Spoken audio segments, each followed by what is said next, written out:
I was younger, when I was in elementary school, I kind of felt like I didn't belong because I was born in Montreal, so a lot of my friends were white and I was the only Asian person. Since I'm not directly from Korea, I came from South America. I lived in South America, and then my parents immigrated to Canada.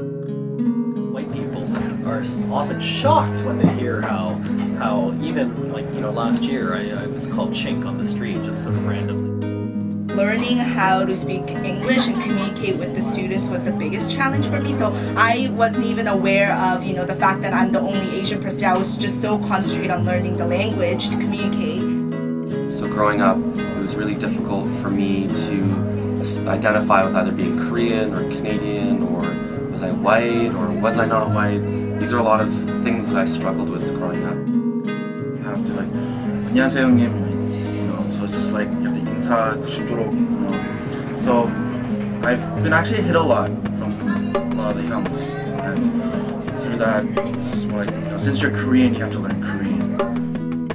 But after I learned the language, I didn't really face that many challenges, except when I was younger, there were some racist kids, you know, who would come and make fun of the chinky eyes. Well, that happened to me too. But unless that, everything else was fine. I don't think anybody who is successful doesn't have his or her share of hardships, and as I say, nearly character-destroying experiences that make a person stronger. And I would always be like the Asian token person, but I never took offense to it. I just thought it was them trying to integrate me in part of, like, you know, the greater society. So I guess challenges would just be more internally, like, where do I belong? But even that, I didn't really felt that much of a pressure. I think I was lucky in that way because I was strong in who I was, and so I was able to integrate myself more freely, I think. There's just a lot of, like, culture clash. Other than that, but through that, that actually took away my pride. So I actually tried to learn Korean and just learn the culture itself, and afterwards it got easier. But I think that was the biggest problem, just because as a second generation Korean, it's like there's a cultural difference between the Korean culture and Korea. So rather than that, it's okay. I thought truly that, you know, to me Korean didn't mean too much, right? So after I went into university, then I realized, okay, I have an issue right now. I have to decide if I'm Korean or Canadian. I cannot be both together. So I had an identity problem, and I realized, you know, I want to be a leader in the Korean community.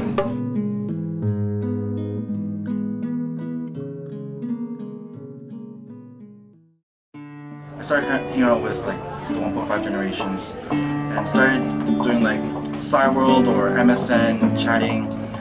Like, I didn't know the keyboard itself, I just started practicing, because same thing, when international students come to Canada, in order for them to learn English, it's just to more socialize with people that speak English. Same with me, vice versa. So for me to learn Korean, I hung around with Korean people. Try to speak in Korean, write in Korean, read in Korean, go to 노래방 together, PC방 together, whatever event that they have, just go out with them. Through that, eventually I started to read, write, and speak. So I guess it's more towards if you have a weakness, just face it. You have to approach it in order to overcome your weakness, in order to overcome the situations that you have. So I was able to overcome that. I think it took me about four years to actually learn Korean. Before that, I couldn't speak Korean at all. Rather than feeling discouraged, I try to become more friends with, you know, white people, black people, brown people, and not just sticking to, you know, if I saw that one Korean student, I wouldn't just stick to them and speak Korean. I was more, you know what, I need to fit in, so I want to go talk to them, I want to get to know them and let them know what kind of person I am, even though I wasn't born here and I'm Korean. And that really helped me a lot. And until university, I actually didn't have many Korean friends except at church.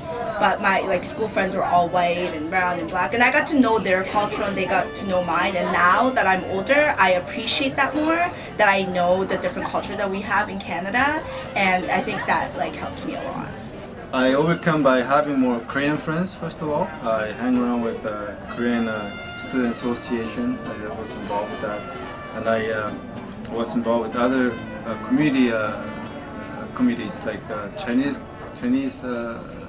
student society. I was vice president of that community. I don't know how I became a Chinese vice president, and I got involved, and I wanted to get involved with other cultures and see how they do things. I feel like there's more Korean Canadians in Canada. Like when I was younger, I felt like I was the only Korean person anywhere. Do you know what I mean? And I felt like now there's more of that. So I think more Korean Canadians are just realizing that they have to integrate themselves in the greater society. I don't think, I mean, that's what I struggled with when I was younger. Am I Korean and I only stick to Koreans, or who am I really, right? But I feel like as I got older, I think, and now even more Koreans are realizing you can't just stick to your own kind, because that's really close-minded and racist within ourselves, right? You, like Susie said, you have to go experience other cultures, because I think that makes you stronger as a person to be able to accept other cultures and say, well, we're really all alike, because really everybody's the same, and every ethnic minority, we have the same core values about family, about religion, about those things. We just express them in a different way.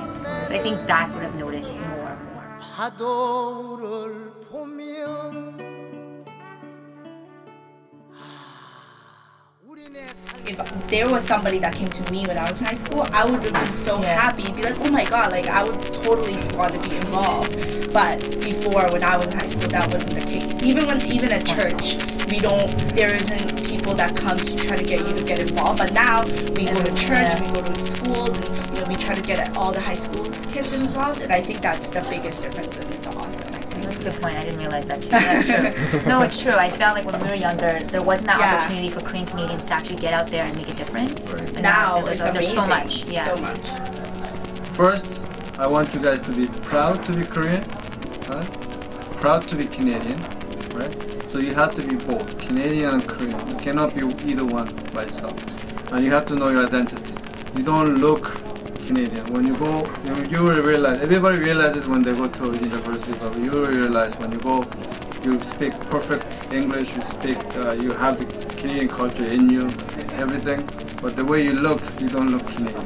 So that's one thing that I want to relate to the kids, that you have to realize early that you are Korean Canadian. What I learned when I was in high school and university is don't segregate yourself to your own kind. I think that's very detrimental, because in this society, and the frankness of it is, to get up there, you have to be able to get along with everybody, because that's the only way you're going to move up. Like when you get up to the upper echelons of, like let's say, a corporate world, everybody's white and they're all 50. That's going to change obviously as we get older, but if you can't get along with other races or other cultures, then you're not gonna grow. I don't think you're gonna stay within who you are and stay within what you know, and you're not gonna be able to adapt. I think, and I think that's what I struggled with, and I still struggle with that. But I love meeting new people, and I realize meeting people is not about race; it's about who you just click with.